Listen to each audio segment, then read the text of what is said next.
there was Premier of Ontario Doug Ford speaking this weekend at the Rural Ontario Municipal Association. That was a weekend long event there. I heard some interesting stuff coming out of that association, but aside from that, Ford has threatened counter tariffs onto the United States if they proceed with tariffs on our exports. And one of the threats he has recently come up with is that we will pull American alcohol from LCBO shelves if Trump follows through on his threat. I think we have a clip here of Ford saying that he's not wearing his Canada is not for sale hat in this particular clip, unfortunately. Maybe he sold his cap, Tamara. Yeah. Wouldn't that be bittersweet irony? Canada and the U.S. If you think of this, we're the number one export destination to 17 states, number 2 to 11. And I talked to the great governor of Kentucky, and I remember on the last tariffs we threw on the bourbon, first thing out of his mouth is, "Don't touch my bourbon." And I said, "Governor, that's a serious business down there when you touch with their bourbon. It's like messing with our LCBO." So I said, Governor, you got to talk to your president, because the first thing we're doing, we're getting your bourbon. And I've sent a direction to the LCBO, these tariffs come, to clear off every bit of U.S. alcohol off the shelves.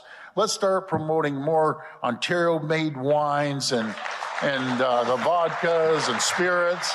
That's what we need to do. We're the largest purchaser of alcohol in the entire world. No. They will feel the pain. I will make sure I communicate this to our other premiers that they should be following suit. First of all, fact check. No, you're not the largest purchaser of beverage alcohol in the world. You're one of them, but not number one.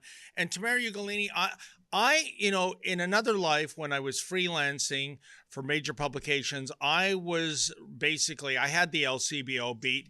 And to hear Doug Ford go to bat for Ontario wines is appalling. I'm going by my memory.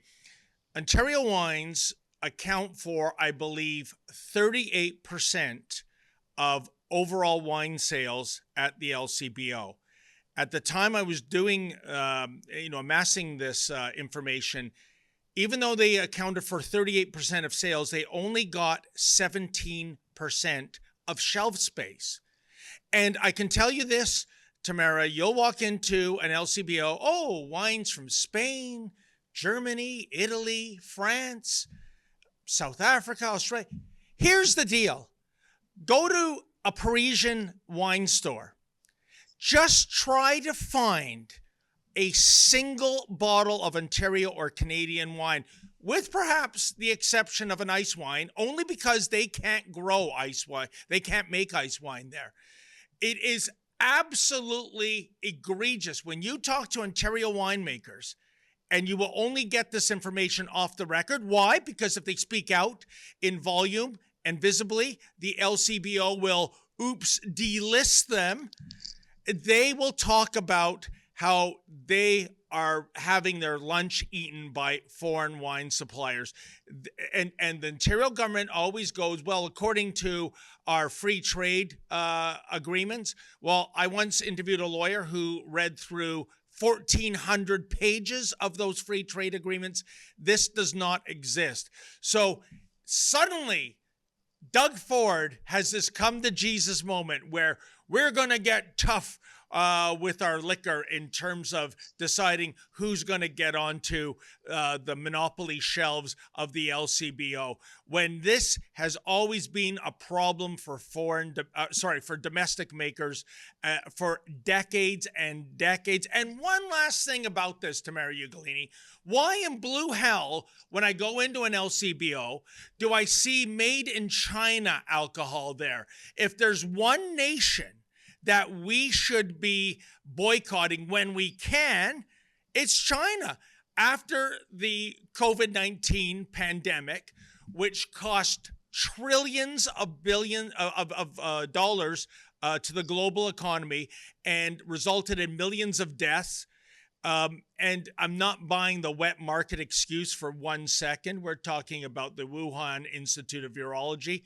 Why are we allowing those cats in to sell their beer at the expense of domestic beer makers, including cottage beer makers.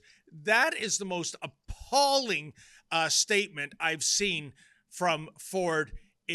Since, I don't know, last week.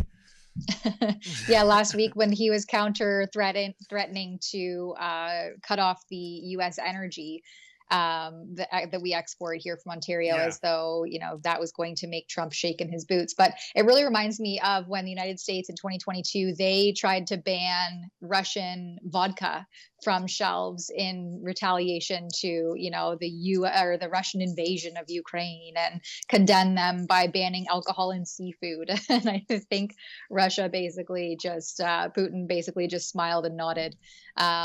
And that didn't go anywhere. So I guess we'll see. But it is funny to see Ford attempting to troll Trump by wearing his Canada is not for sale hat following the remarks by Trump, or the inferences that he was going to make Canada the 51st state. It's like this funny trolling back and forth, but you're not really sure how serious to take any of it, because some of it's tongue in cheek, and other times you're like, wait a minute, Trump could use economic force to claim Canada. I mean, our military's weak, our economy's weak. We don't even have a government at this point, with Justin Trudeau having resigned from his duties. The Liberals are attempting to pick a new leader who would, take over that prime minister position until we have an October election, unless Parliament can be forced to resume and there can be a vote of non-confidence, and we can get that ball rolling sooner than later, which may just happen